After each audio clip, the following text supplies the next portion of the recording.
Jess is coming. Okay, do we want to close the doors just for sound? Or can we close the doors? Okay, thanks.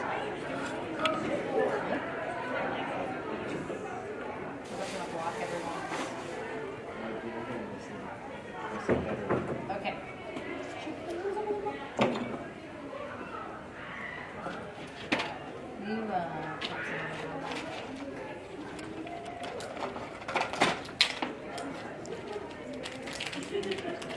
Okay. Hello, everybody. Can you hear me okay if I don't use a mic? Is this all right? Okay. It's just easier to like do stuff with my hands. So this is going to be, I don't remember what we actually called it, but it's basically like an introduction to like wiring, circuits, LEDs, that kind of thing. Has anyone done a lot with like, yes, you've done so much with wire? All right, yes, keep me honest if I get really crazy here. Again, this is sort of entry-level stuff, so if you have no experience, it's fine. I guess let me ask the opposite. Is there anyone here who's like, never touched this stuff, it sounds really intimidating, scary, right? All right, your hand went up the fastest. You can come up here for a second. This happened last time too. Don't be so eager. Pointing into the soldering iron. Yeah, don't touch soldering. So, wiring up an LED sounds really hard, right? It's kind of scary. Yeah. Okay. Take this battery. Take this LED. See, there's two legs on that. Yeah. Put the long leg of it to the flat, non-textured side of the battery, and the other leg touching the other. So just kind of slide it.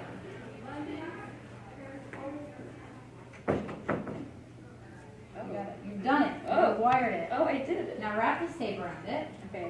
Nice and tight.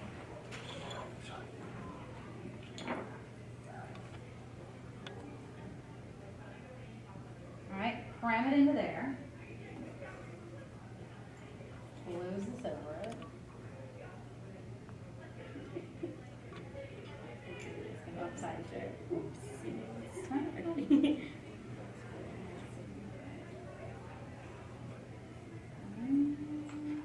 If I printed this well enough. God, you scared me. All right, so I was like sizzling. And I was like, it's on fire. All right, tell you what, bring it this over. We can avoid it for a minute. Shouldn't be. There's nothing on it. It's smoking though. All right, let's do this. Okay. Take that. Yes. Crumple this around it. Okay. Stick everything into this ball.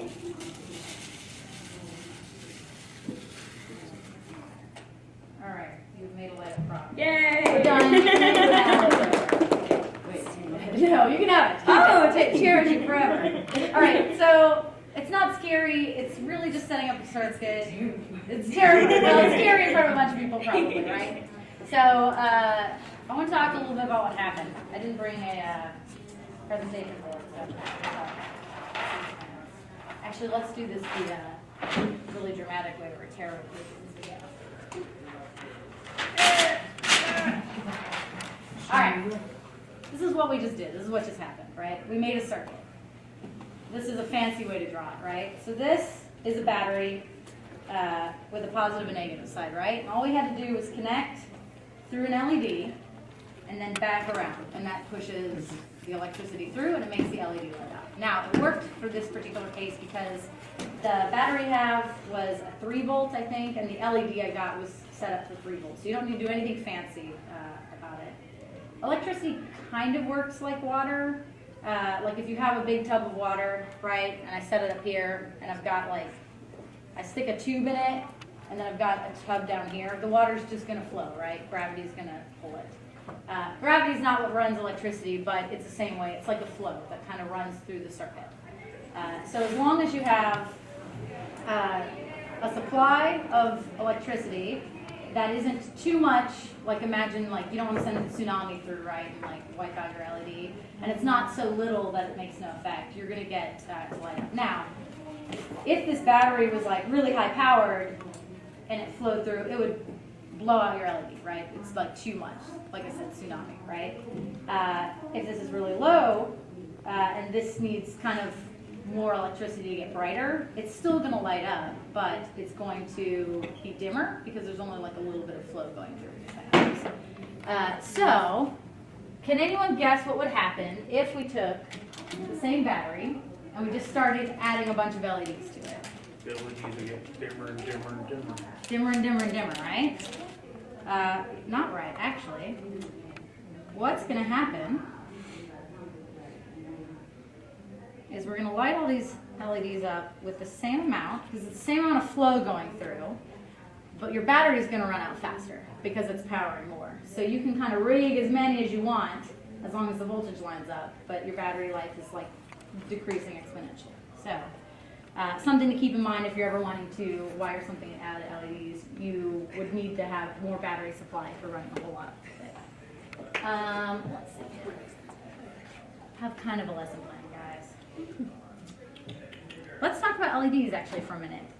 If you guys want to pass this around and everyone just pull one out so you can see them up close, these are teeny tiny dudes. So I also did a diagram for you guys. So once you get them, I want you to kind of look at them. Oh, these are sticky ones. You can stick it up on the wall over there. Yeah, start laying them out. Here, Allison, stick this somewhere. My beautiful assistant. I just heard that the other day. All right, so once you guys get them, and again, these are teeny tiny, so a little hard to see. But you're going to notice there's a long leg and a short leg. So the long leg is the anode. And if you ever cut these legs off, or you get ones where like you've altered them, or you've soldered them, or you're pulling something out of something else, and these aren't the same length, you can also look inside the light itself. And again, these are teeny tiny, so it might be hard to see. But the long leg always has kind of the shorter piece of metal inside the bulb itself, and the shorter one has the long. So basically what this means is it's polarized, so the flow only works in one direction. So if we put the LED,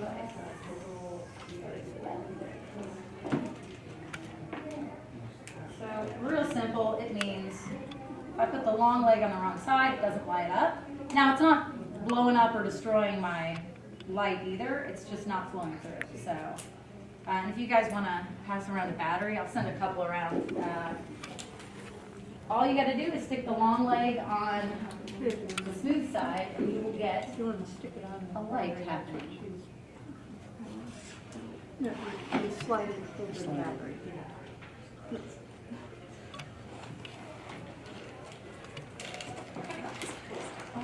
Does this make sense so far?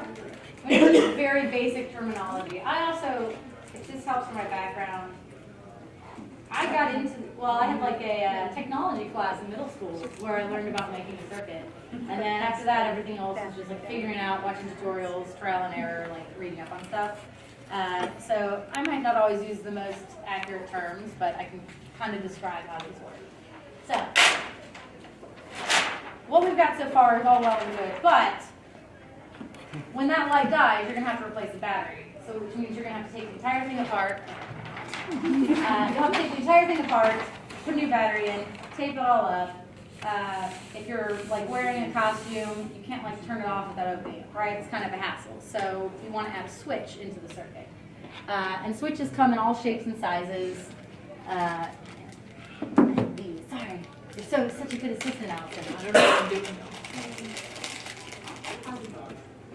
So, if you guys want to pass these around, this is just one style switch. You can get smaller, larger, but you'll see there's kind of two nodes at the bottom. So that's what you connect into a circuit. So here's my totally legit technical drawing of our circuit now. So before we just had a battery and an LED. So now all we have to do is have a switch. And all that is, again, if we're using the water analogy, if water's flowing, we're essentially like stopping the flow. We're blocking it completely. And then when you turn the switch on, it connects it and it continues, right? So let's try a little experiment. Let me use this other switch. Does someone want to come up and build a circuit with me? I don't bite hard. Yes, I saw a tentative hand. Now you're committed. All right, so what we're going to do, and switches, it doesn't matter as much which direction they're going. If you get really fancy switches that have like actual like timers or like circuit boards within it, then it starts mattering. But these are kind of just basic, like it connects or it doesn't. So what we're going to do, take this alligator clip, and these wires, long leg, short leg, you can bend them. They're pretty resilient. Obviously, if you just go back and forth, they'll eventually break. But we'll go ahead and bend these. If you'll clip one alligator clip to one side. There you go. I'm too old and shaky to do it. And clip this guy to the other side. So you always want to put your switch between your battery and your actual light. It stops the circuit afterwards, but to me, like your flow is always kind of going, so it's sort of still going through that light, even though it's not completing. I honestly don't know if it makes a difference, but I've always learned to put the switch first. So, which one is the long leg? This guy. All right, so let's go ahead and connect this black one to one end of this switch. This green one to the other end. So if you think about the diagram we've made, there's the light on the side, here's the switch on the top, now we have the battery, right? Make sure this is off or on. Okay, so we touch this, go ahead and touch the other side. The switch is on, it lights up, and if we turn it off, it doesn't, right? So we've done exactly that, but we've added a switch in. Now, using alligator clips are kind of nice. Thank you. Yeah, show me. Everyone get a round of applause. So alligator clips are great if you're just trying to like figure out test stuff. They also make, oh, I didn't bring my circuit board. They make little boards where you can kind of plug and play. Yes. These were kind of the first things I started playing with because to me, like, there's something about seeing like physically this kind of schematic. It helped me figure out and learn how to do stuff. So like, I'm connecting these wires, I'm adding a switch. And these guys are pretty cheap. So usually before I ever wire anything or solder or completely connect a circuit together, I will do something that's temporary and make sure everything's working right and there's no problems before I take the time to like go ahead and finish it. So let's talk about how we kind of finish and connect wires together. So the easiest way, maybe not easiest, but like you don't need any special equipment, is you can essentially use electrical tape. So when you're connecting wires together, you have to expose the metal parts of them, make sure they touch, and then make sure they'll stay together, right? But then you also want to cover up any of the metal that shows, because if it ends up touching other metal, you can short things out. And I mean, if you're working with something high voltage, you can get electrocuted. This stuff isn't going to bother you. Like, I was holding a battery, we're fine. So you can do it with just electrical tape wrapping. You can solder, which is using metal to kind of bond the metal together and then cover that. I've seen people even use hot glue because it is non-conductive, so it's kind of doing both in once, it's connecting. So I'll talk about some of the drawbacks to each of these. Hot glue, the drawback is it's very difficult to take apart. Like, let's say you glue everything together and then you need to change something. Now it's encased in a bunch of hot glue, so you either have to kind of melt everything down or just start again because you're kind of committed to it. Electrical tape's easy because you can kind of take it on and off, but it doesn't always look like the cleanest and tidiest. It's also not as strong because you're still just kind of wrapping wires together and then covering it in tape. Soldering is probably the strongest way to do it because you're bonding metal around metal. It's not like a big glob of glue you have to get through. You can always kind of clip that metal apart and go again. And then there's heat shrink that will help finish that and kind of bond it. But you could also solder and wrap in just electrical tape. So if we're connecting wires together, the first thing we need to know how to do is how to splice the wire together or put them together. So brought a few different sizes. of wire. But essentially, you always want to expose. Maybe I should do this for you guys to see. Is it easier to see? Can you see me now? Can you see this now? There? How about there? Okay. So see how there's a little bit of exposed wire there? You always want at least this much. I usually err on the side of a little more just because, I don't know, I overcompensate a bit. But when you get this wire, Use this to cut to strip it. Yes. Yep. So when it comes like this, when you usually buy it, there's no metal exposed, right? So what you want is wire strippers. Now they have automatic wire strippers, which they look kind of just like, they're sort of like really fancy pliers where you put it in and when you just grip it, it sort of like cuts and pulls off all in one motion. I don't know, that's the lazy man's way. No, it's fantastic to do that way. I actually, just a long time ago, when there were still Radio Shacks about in my area, I got one of these, and if this helps you see, on it, they've got markings on how big your wire is, like what gauge of wire you have and where to strip it. So sometimes that helps. But the trick to this is essentially you just put about where you want to strip it. You do some twists. So basically this is cutting in enough that it should be cutting through the outside layer and not the wire. And then you just pull out. So now you can see I've got exposed wire and then it's stripped off like the outer casing, right? Who wants to try stripping some wire? All right, in the mask, the mysterious one. Yes, I still have glasses. All right, so I'll give you this. I've cut it flat.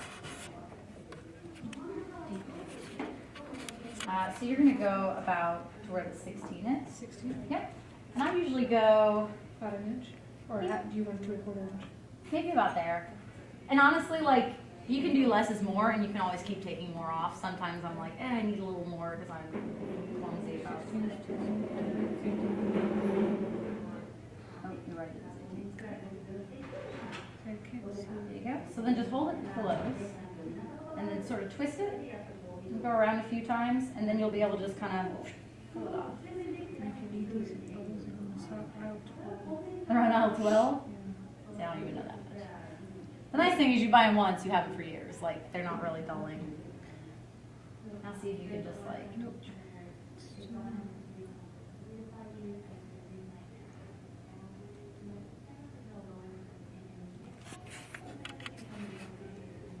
See if better. It doesn't like me, Jenny. I kind of gave you hard mode. I gave you a small wire too. So let me see if I can Got get it. this guy. You got it. It's just being stubborn, is all. Yeah, so the smaller the size of your wire is, I told you it doesn't like me. you do though. Let me see if you can get that plastic off.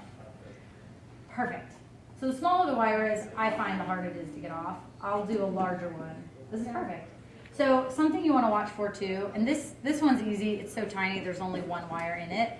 A lot of times, if you get like a thicker wire, it's really a bundle of smaller wires inside. So something you always want to check when you do this is to make sure that in the process of stripping out the outside, you haven't cut and broken off any of the wires on the inside. You want to keep it as solid as possible because the more that goes away, the more fragile it's going to be and the less like you have connecting through.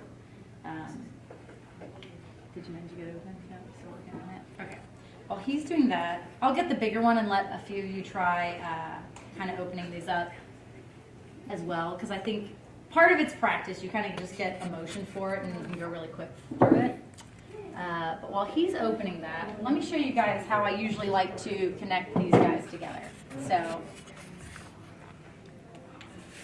can you see, am I in the right place? Here?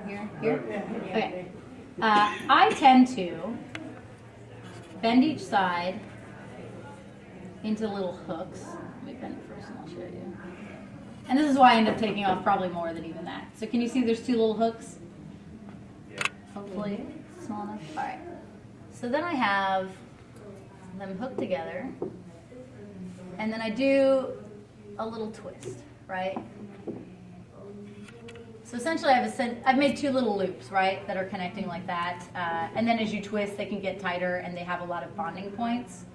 Let me strip a little more of this. This would be easier to show with the big wire. Sorry. It's really in there. I know. Here, let me do this way. It should be easier to see and to show.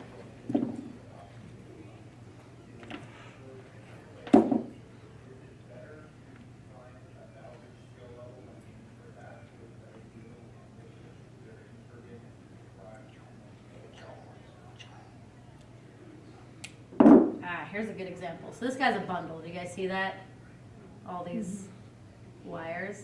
So when you cut these, make sure you haven't broke any off. I haven't. I'm actually going to strip a little more away so I can get real into this.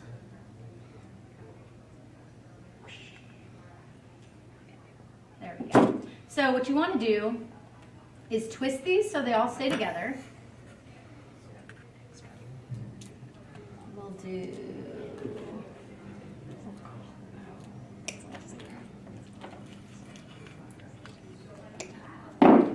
strip this side. Need to get better about cooking show styling this where I pre-do it, but there's nothing about crafting that's like fast and exciting, guys. If that's not been made apparent by all my workshops this weekend. Come on, buddy.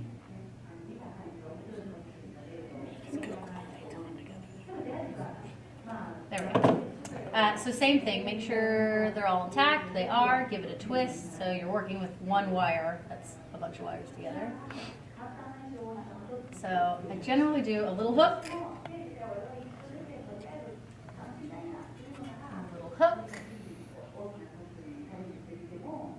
And then the keys. And then I twist the other sides together so it's nice and stable. This is the most important part, really. You want a stable connection with a lot of like touch points, right? When I first started, I didn't know what I was doing. I would just kind of twist the wires together. But if you can tug, like if you're just sort of like twisting them like buddies and you can tug, they'll kind of come undone, which is why I do the hook first and then twist them, right? So this is a nice solid bond.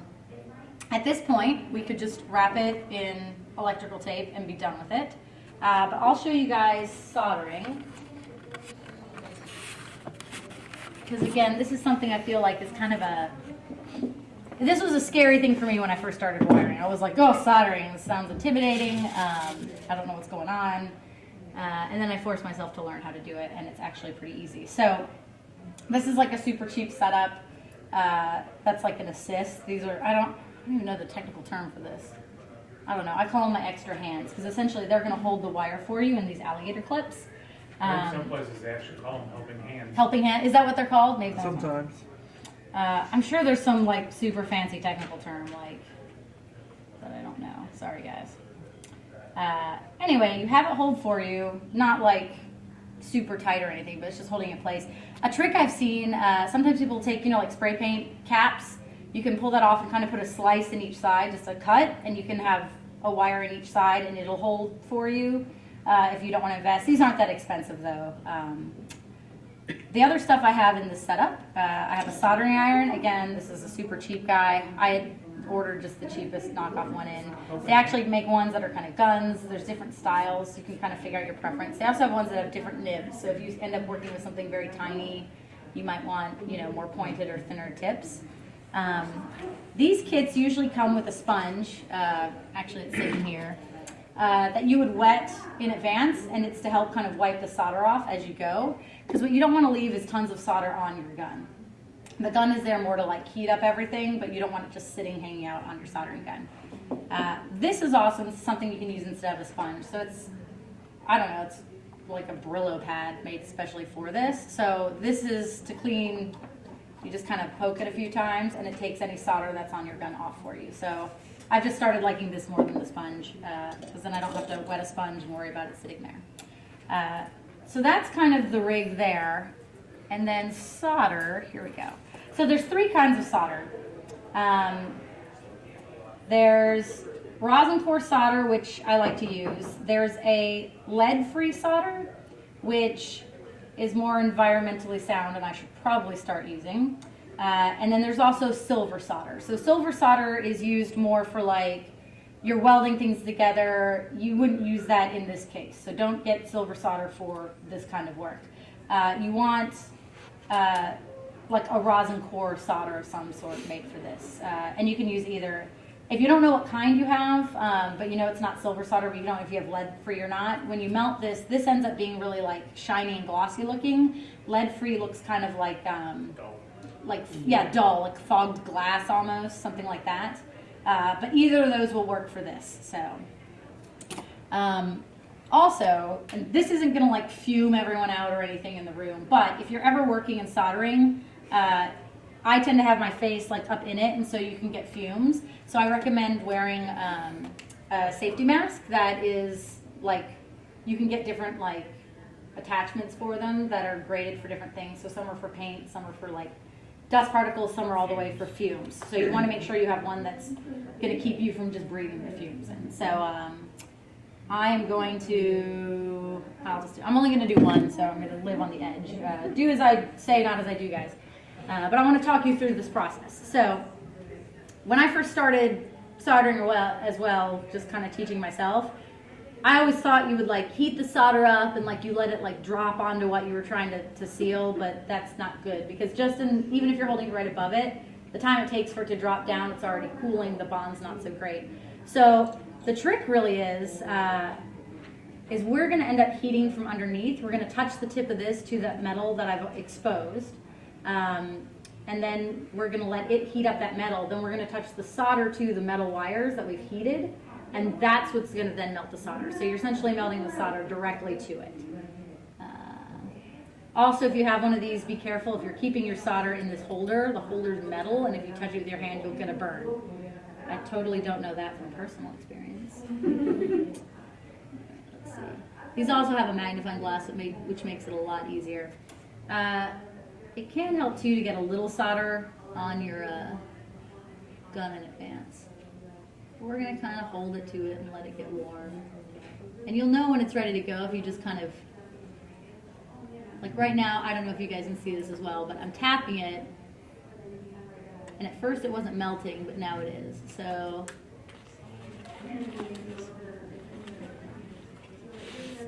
I'm not going to drip. Just in case. Noob. Just in case. Noob. All right, so I've basically covered the entire thing in solder. I'm already done. What I will do is let this cool and then I'll pass it around so you guys can kind of look at the joint. Oh, you can actually see the bad job I did because I did break one of the wires off. So you'll see that there's one little rogue guy hanging out. Again, do as I do, not as I say. What did I do with my red? There it is.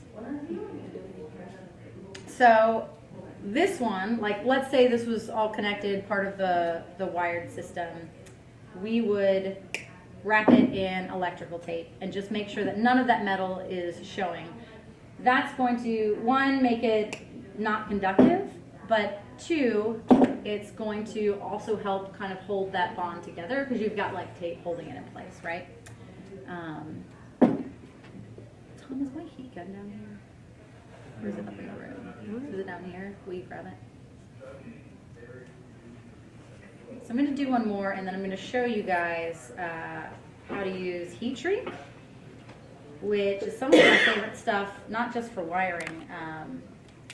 I've actually used it to encase boning or finish the edges of boning. I've used it for like, I don't know, all sorts of things that it's not meant for, but basically, heat shrink are little tubes of plastic that are made to shrink to about half-ish their size once heat's applied.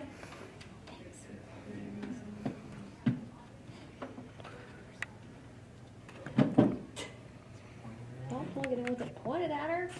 Zero. Crazy kid. Ah! All right, so twisting, hooking,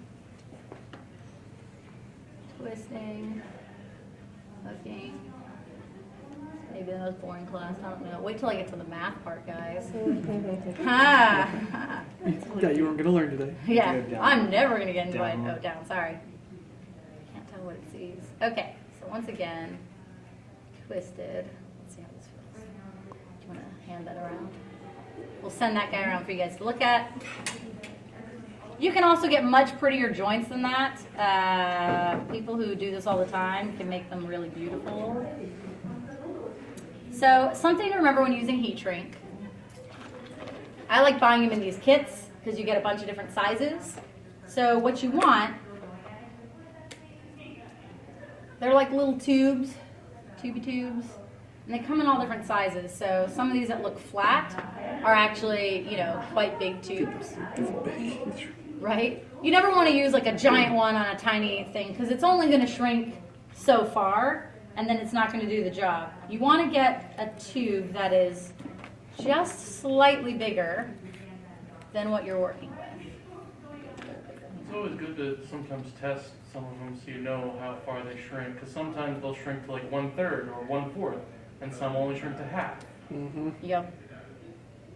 Then you think you have the right size, and then it turns out to be too small or too big. I'm sorry. Yep.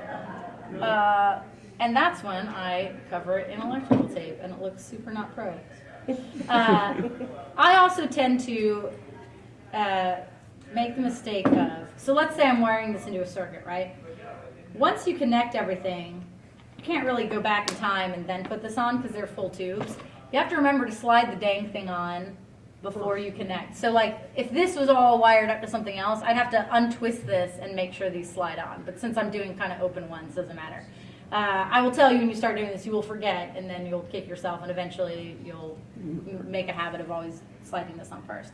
But the idea is this, like let's say we put this on first from here, twisted this together, you would want to slide it out of your way because the heat from the soldering gun can also kind of melt and cause it to shrink.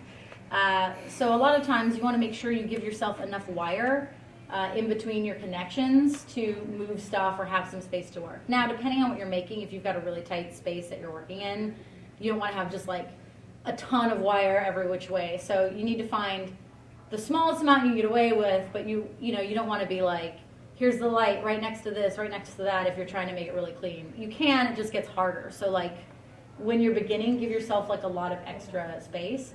Also, like if I screwed this up, or like the one that's going around, if I'd screwed that one up, I could still clip it off here or here, strip, and then go again. So giving a longer line gives you some more space. They also sell liquid electrical tape. Do they? I haven't tried that. Yeah, it's really awesome. Does it just paint on? Yes. Yeah. Yes. Is it like latex? It's sort of, Basically. it's done sort of like the rubber cement, where it's got the Oh, like pull out a brush brush? inside in the cap. And you can get it in different And it colors. comes in colors. Yeah. And then you can black, Ooh. blue, green. See, I shouldn't be up here. I'm learning Yeah. something. That's just being in a It's job. like $7 It at feels good.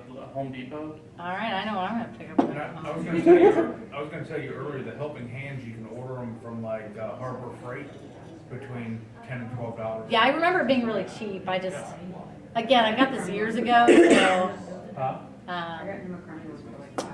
Also, the bottom of this is made to where I can kind of like screw it or attach it into my workbench, and that's usually how it is. Like this is actually really like unbalanced and unstable, so that's also part of why I don't want anyone up here. I'm not going to have anyone actually do one because one, I don't want you breathing fumes, and two, I don't want you to like burn yourself. But they make different styles of them, I know, that probably have better base designs. So I guess when you're looking at them, I didn't know when I bought this, but try and look for one that has either a base that you'll be able to screw in, or just a wider base. Because if you want the hands or to move the glass in a particular way, it can get unbalanced really fast. So Some of them are suction cup also. Yeah.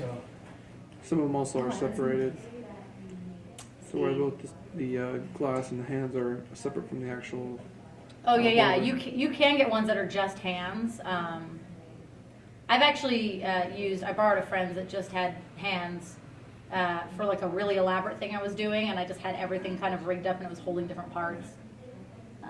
All right, again, we're just going to kind of tap until it melts. And it takes a minute for the wires themselves to heat up. Also depending on where you touch it from the soldering gun. And mine tend to be a mess. I actually don't have any depth perception. I lost it all when I was younger. So I can't usually tell how far something is from me, which makes this extra challenging. But that means if I can do this, anyone can do it. All right.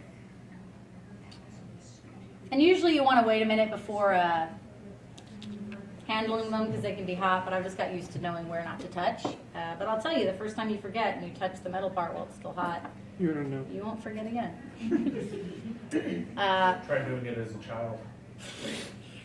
It's probably good that my parents weren't like, you know, I did hey. it too and burned the webbing out of my hand. Well, I did enough damage with glue guns when I was younger. All right. And it cools really fast. Like this is already now room temperature. You also don't want to ever slide this on immediately because again, if it's still really hot, it's going to start shrinking and bonding to it and get weird. So the idea is we will now slide this guy over this horribly messy bond that I've made. And you want to make sure that it covers the metal and then a little bit onto each side because again, as it shrinks, you don't want to just have enough. So I tend to do a little extra. Then, can you guys see it? All right. So you should see it start to shrink up, get really tight.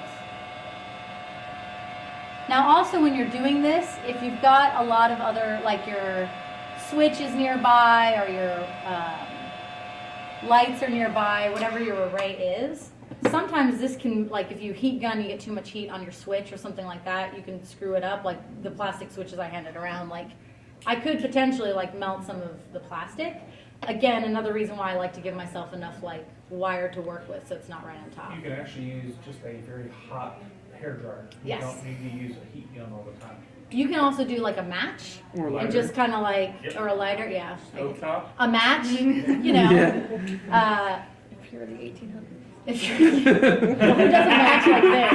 I was thinking lighters. You can rub 2 sticks together, but it just takes a little bit of heat. You know, when you pass that around, you guys can kind of feel. So this is considered to be like much cleaner looking, professional. But again, if something's totally messed up, not working, you can just clip through it, take it off, start again. So that tends to be how I like to work with those. So does this make sense so far to everyone? Does anyone want to try stripping this larger wire, which is theoretically easier to strip, before I move on to anything else? Now I got a question with this switch. Can it go on either side? Can it go on positive or negative? Or I haven't done a lot of wiring where there's like, I think if you have a switch that has like circuit boards in it, like one that might have a timer or a dimmer or something like that, you actually have to be more careful with it. But in my experience, like for these guys, or even the ones that like are a 3-prong switch, I never know, like I've put them in both ways and I've never had any problems with it. okay. So It's just the probably connection and technically there's a, Yeah. It doesn't matter unless there's something inside of it. yeah. I think it only matters if you start getting into like some circuitry stuff and then you'll want to follow the flow for sure. But these guys can go either which way. It's open or closed and that's it. So, no one? You've never heard of these? All right. Then we're going to move on to resistors. Oh wait, actually, I'm going to show you guys something else before I get into resistors. Wait. Let's pretend. New idea. Well, okay, resistors are going to get like, you're getting into math and figuring stuff out or whatever. So let's say you don't want to like dive fully into that, but you want some lighting arrays, right, for your rigs, but you're like, I don't want to do the math and figure out stuff. I want to show you guys how to repurpose some things, and this is a trick that I do just when I don't have time or whatever.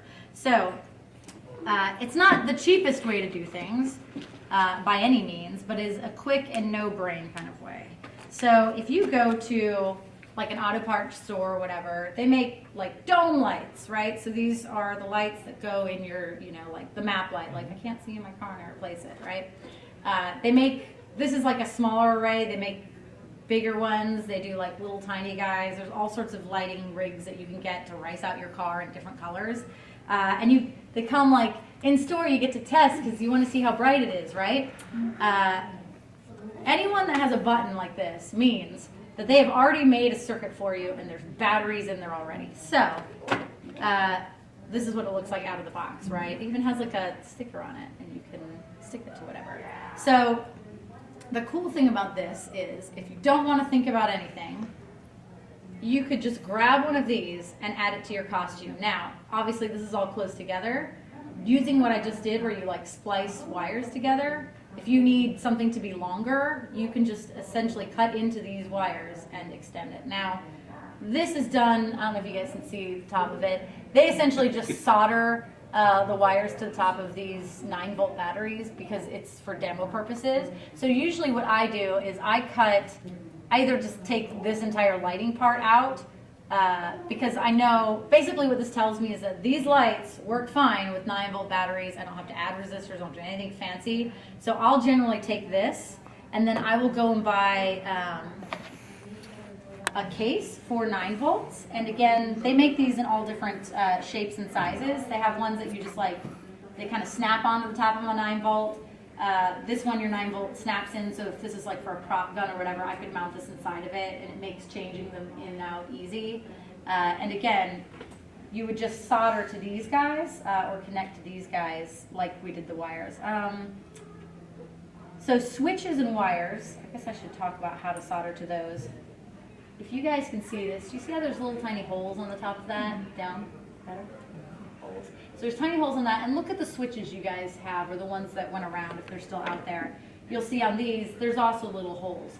So the way you attach to this is the same thing I said where you take and twist and make a hook, but you want to run it through this hole and make a hook and then twist after it. So if you pretend the holes here are essentially your other hook or the other loop of the wire, that's how I twist and attach them, and then same thing. I'll touch the soldering gun to the bottom of it, and then just hit it with solder. Now, in the beginning, if you're a little sloppy with solder, or you have a really tiny switch where these heads are closer together, you can put like a piece of paper, or I'll usually take like electrical tape, and if I want to make sure nothing gets on this guy, sometimes I'll kind of tape him off like that. So if I drip solder or something like that, it's not a problem. Because if you connect metal between these two guys, it's essentially bypassing your switch and it'll always be on. So you want to make sure if you're connecting to a switch that one wire connects to one to the other, and ne'er the two shall touch. And you would do the same thing for this, like if you're using the heat shrink, you make sure you have a piece big enough to go over that head, you slide it up the wire. And usually I'll just slide both on at the same time after they're together, and then heat gun it and it'll shrink and kind of make it. Have you ever thought about using the solderless connections? What is it? Solderless connections? I have not done anything with They're a those. crimp on. It's kind of like what you use in cars. Oh, okay. And so instead of twisting your wire through, you slide it in. It has a stop inside of it. Then the same stripper you have the other end has color codes on it. Red, yellow, blue, I think it is. Yep. And it correlates to the size for wire size. And so when you go to crimp it, you slide the wire and you crimp it, and you just slide right over the end. And it makes a very finished end to it. Well, that sounds nicer than mine. I'll have to try. Well, for expedient. No, that way does seem also. faster. And the kits you can buy for the solderless connections come with that stripper and crimper Oh, nice. right in them. So, and then when you, as you use them, you can just go buy the parts that you're using and refill your container. Cool. No, I will have to do that. I'm gonna have to put together a shopping list, y'all.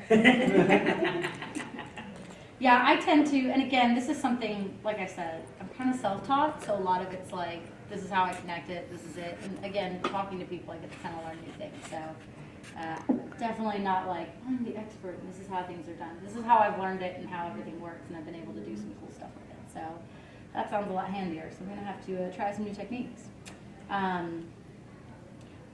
But yeah, does that kind of make sense on how to either repurpose something you can find or like kind of modify it, and then you don't have to think about like what battery do I need, what LED, that kind of thing. Does that make sense? All right. Now, the math. So you guys want to make up your own thing. Maybe this isn't what you want. You have a very specific thing you're going for. It's too big, different space. What we're going to get into is something called resistors. So, our lovely assistant.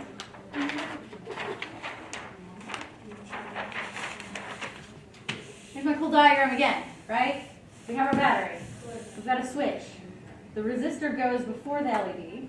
and then back around. So what resistors do is resist. Their name might imply that, right? So let's go back to the water analogy, right? If we're using the example of those tiny lights that I have that are for 3 volts worth, they take 3 volts worth of power, and we take our 3-volt battery out, we put in a 9-volt, right? So that's 3 times the power coming through. It's going to be a tsunami, and it's going to blow out your light. And it's not as dramatic as, it's not like it blows up. It might light up for a second and then never light up again. Sometimes you'll get like a sound, but usually it's just like, hey, it's not working. I blew it out and I got to start again. Which again is why testing before you solder everything together is nice, because nothing's worse than like blowing something out and then having to cut it out. That's never happened to me. So the way resistors work, if we're using water as the analogy, and again, this is just a magical analogy, it doesn't actually do it this way, but imagine you've got this flow of water coming, and then this is like a funnel now, right? So it makes it so it's not going to be hit by a big wave, it's like slowing it down and you only get so much through. So it's going to take up the extra power from your circuit to make sure that it doesn't blow out your wire. It's only going to let through what you want it to let through or what you need. So in other words, you can get a bigger battery that lasts longer. and you don't have to blow up all your like bulbs. Also, if there's something, so let's say you can get into like different arrays where you've got like a battery and you can have ahead of a resistor something that takes more power, but then like there's like an equation like for all the power going through the circuit. You could have something that takes more and then you can have a resistor after it if you have something that takes less there. And again, there's a lot more calculations. I'm not going to really back you guys. But there's a lot of ways you can use them that kind of keeps that flow. But essentially, they're kind of blockages. They're like, we're going to slow this down so like everything's not washed away further down the line. So there are situations where you can do stuff ahead of them that want certain powers. Again, I usually use stuff where it's not that complicated of an array. I kind of get all, like if I'm making it from scratch, I can kind of buy the lights I want and they're all sort of the same. And then I can just do one resistor and then the rest okay afterwards. But there are cases where you might have different things and you want to just power off one battery. Super advanced stuff. So let's look at this guy.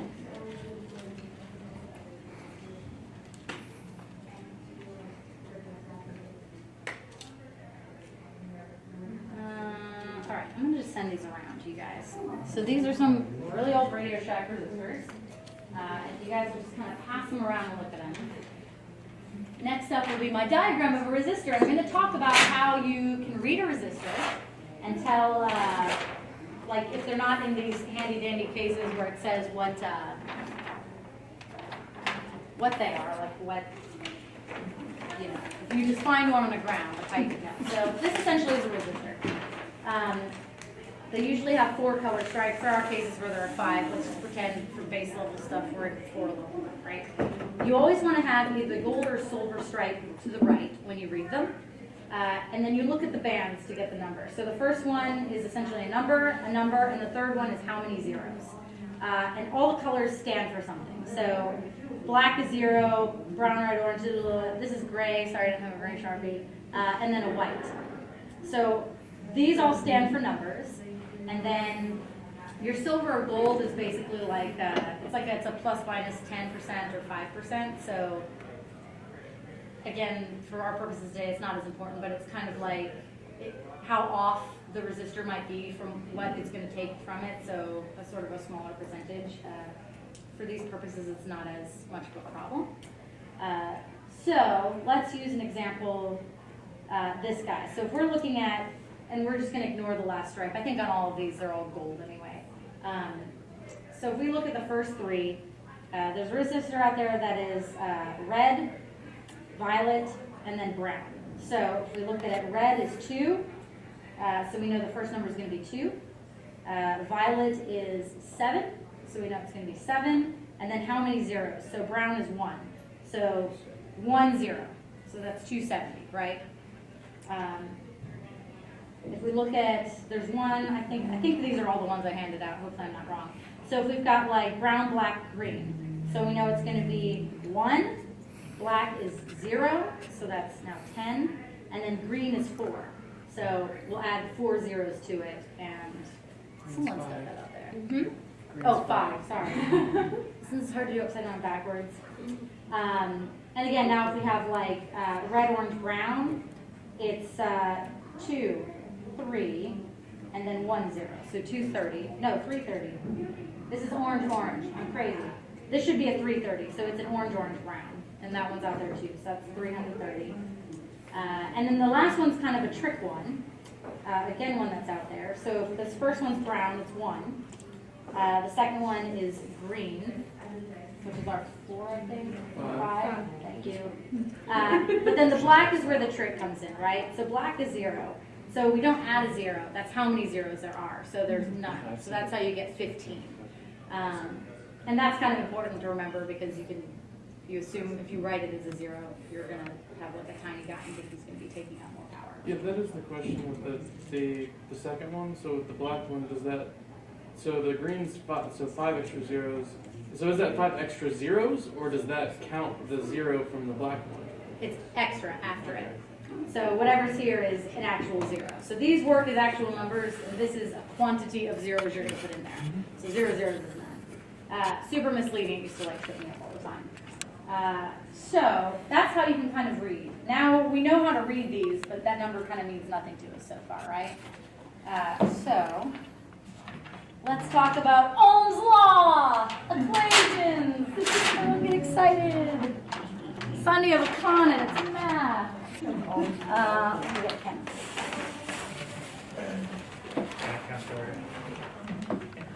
All right, so this is Ohm's law. E equals I times R. That's exciting. No, it's not. I hate math. Allison hates math. Look at her. Look at the disgust. I've already shut down.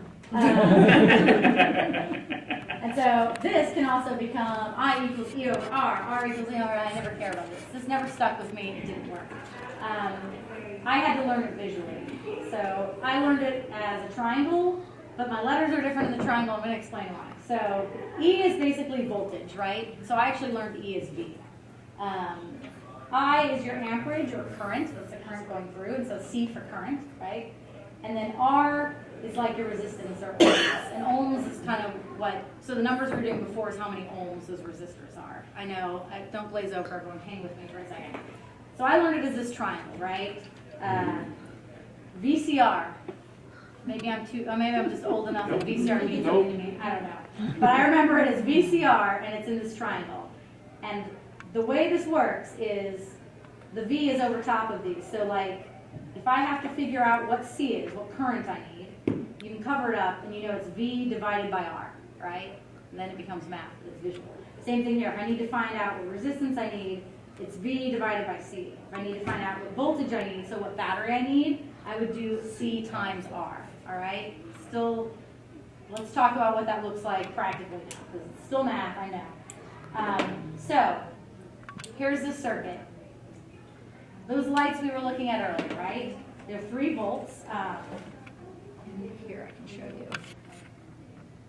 Oh, maybe it's still up there. There it is. Okay, so when you order or buy LEDs, you can find online, it'll say voltage, it'll break down what it is, and it'll tell you how many like amps with the amperages and all that. It's written on them. When you order them, you can find them that way. So that's how you figure out what number you can plug in. So I knew that these were 3 volts.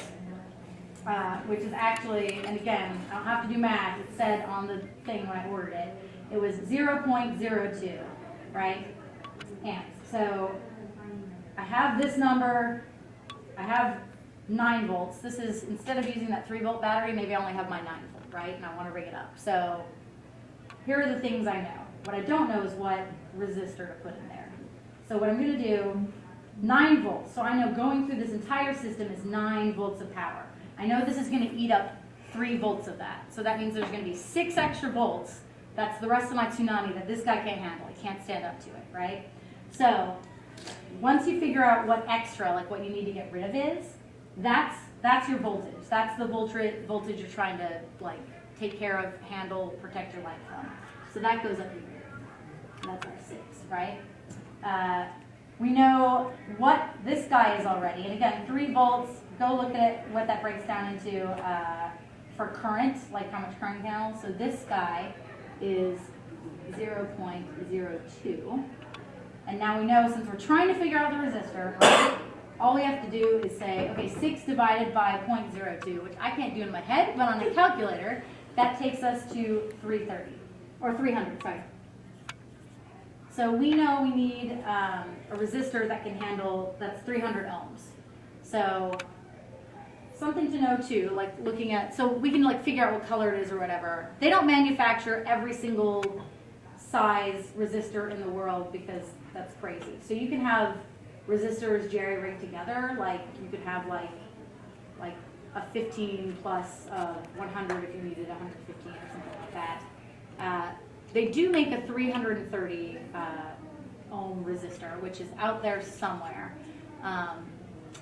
And that's a little bit more than what we need, right? We only need 300, it's taking 330. So like the earlier example, when I was saying if we had in that circuit a battery that wasn't powerful enough, the light would still light up, but it might be a tiny bit dimmer.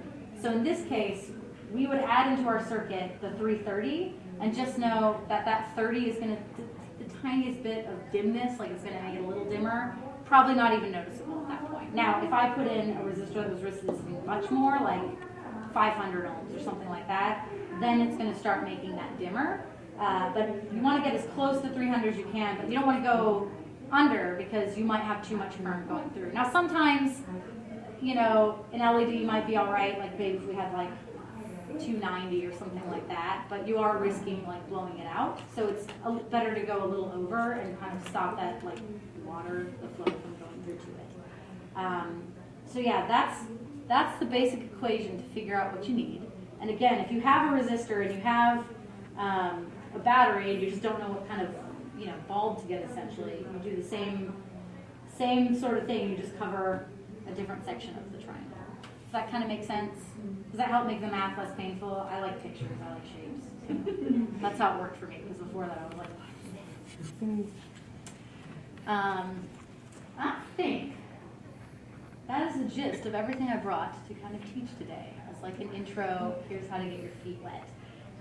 The thing I recommend the most is to just give yourself a little project, try and make a silly little light up thing, just go get some stuff and do, I don't know, I always would play around and just do like silly things like around my house just to see what would work before you like commit to like trying to put things in costumes, just so you get a feel of it. But I think, again, start out if you're nervous about like math, just find things that exist and kind of cut apart and like add a wire to add a switch in, or, you know, add a wire to make it longer to fit into like, you know, your staff kind of thing. Actually, Allison was wearing her Lulu costume earlier, and the staff for that we made really last minute, and that's what's in it. I didn't make a fancy light array. The gem for it was a yellow gem, so it could just be a bright white light behind it, and I was like, this is great, and essentially I just spliced in wires that were really long, and actually your button is even that button. It's midway down the staff, so I didn't even have to buy a new switch. I literally just made the wires longer, stuffed it in there, and had like the battery so it would hang low enough at the bottom and like These are really bright too, so mine has like a gem on either side, and so I basically just glued it so it was vertical up this way, so it shone up and out both the sides, and it worked really well because this is like blinding. I know you showed it disassembling it. Did you add the JST connector, or was that there? Because JST connectors are really useful for being able to take things apart. They are. And actually, I'll pass it around so you guys can look at it. I left it in there. So this is the connector we're talking about, and essentially it's like a 2-prong little plug where you put your thing together. If you guys want to pass around and look at that rig. Yeah, so what I did for that is I cut it, I believe I cut it below the light but above the connector, and essentially just added all my wires there. Or maybe I did on the battery side. No, I did on the battery side, and I'll tell you, actually I think I added both ways. So I have the switch in the center, I added wires so the light could go up to the top of the staff, and then I added wires so the battery could be at the bottom where we could get at it and take it apart. Unless the battery's, I don't remember how I made your It's sound. right at the something joint. like that. It's right at the joint. Okay. So when I pull the joint off in the middle, It's there. the battery's right there. But essentially you can like extend it so you can kind of place things where you want. If you're doing like a space gun and you have a light at the end, you might want a long wire that you can hide, and then battery packs, there's usually more room like in the handle kind of thing. Oh yeah, sorry, I might have put it the other way.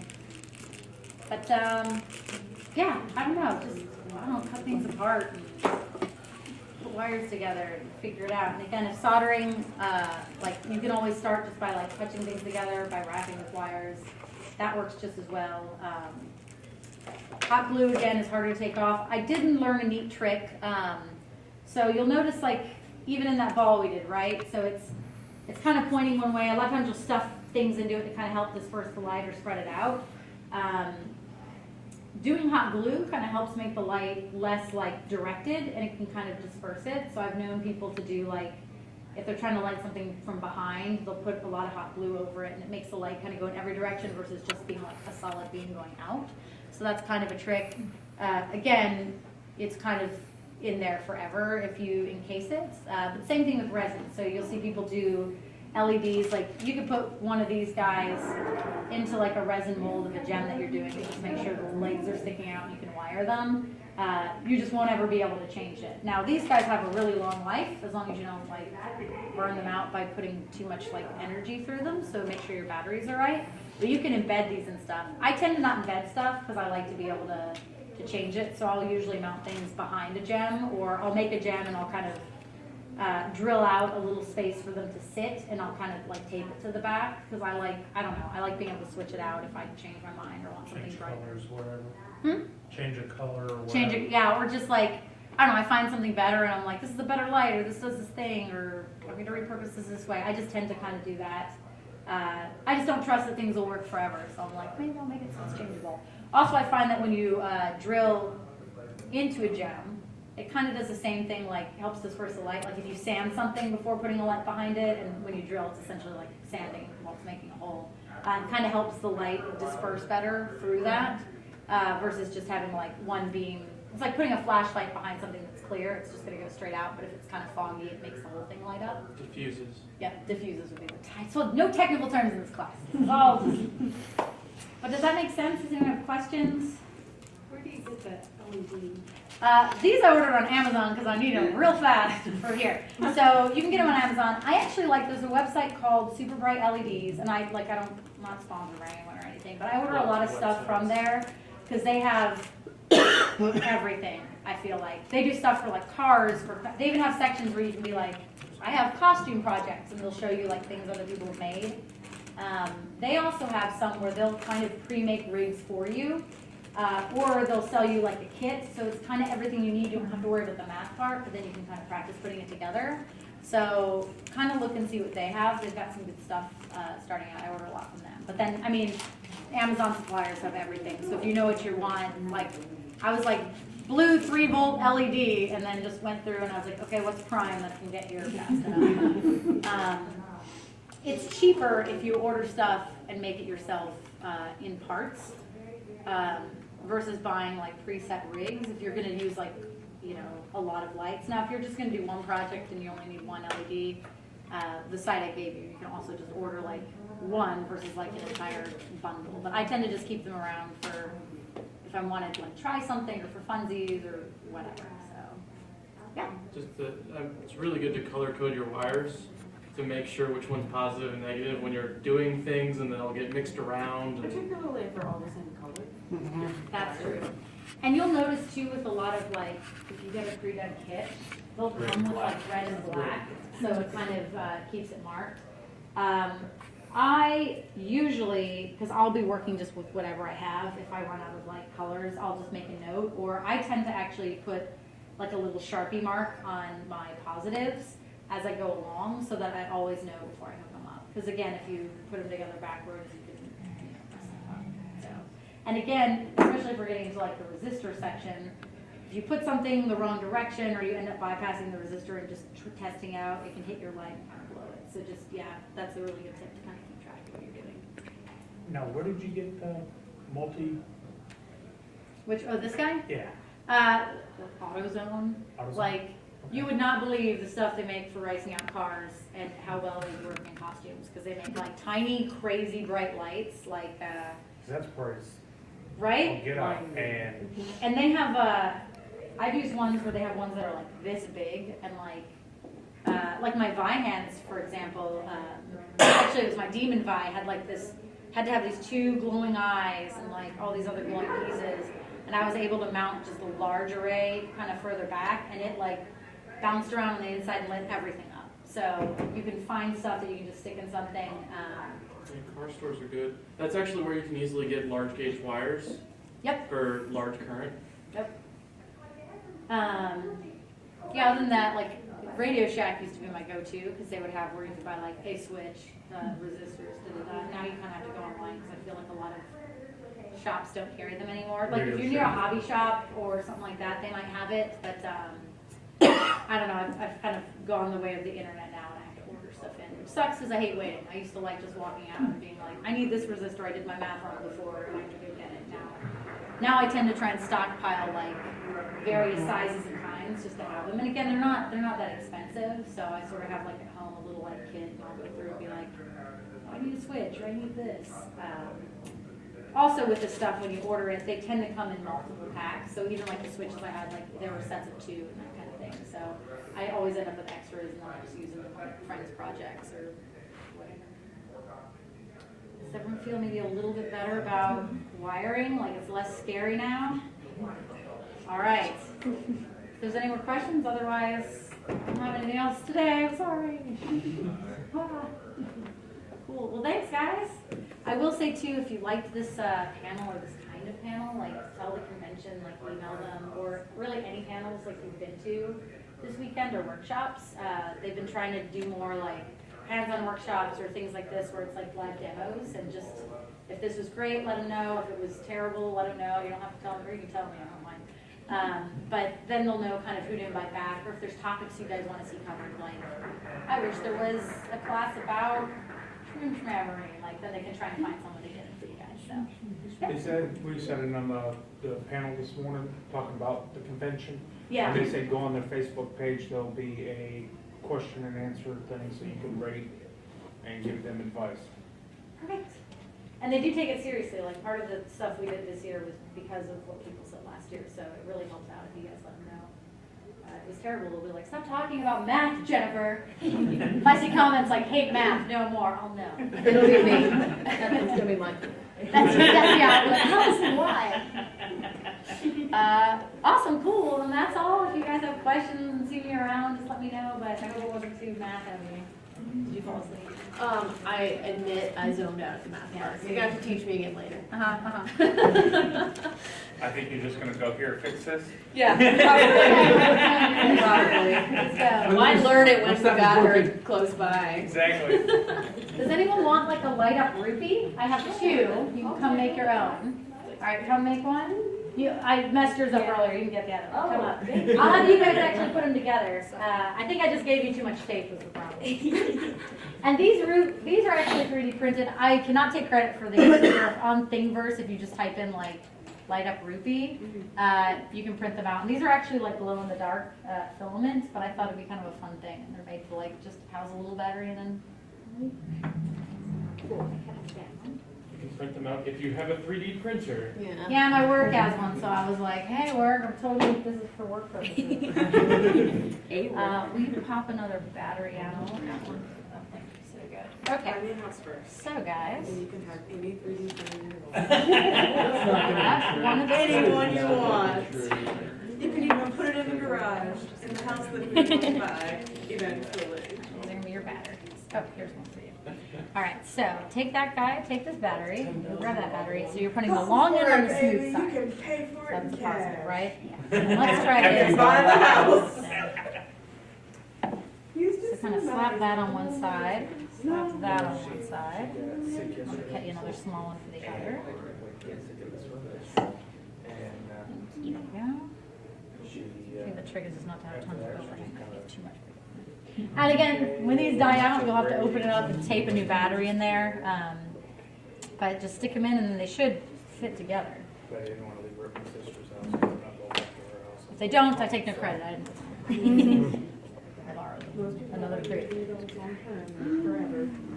And they probably take like a good like jam in there. Fancy. And I went with blue because they're worth more than green rupees, right? Oh, I'm just weak. Oh, it might just be like a weird print. Wait, let me see. Sneak out while you can. Yeah, here it is. Some extra stuff in there. Let's try this again.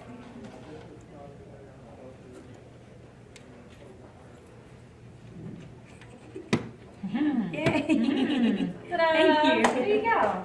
Thanks for coming, everybody. I really appreciate it. All right. Flowers and Have a good stuff. day. And thank you for teaching us. Thanks. Thanks for bumbling through kind of what I know. That's crafting, though, right? That's what you learn along the way.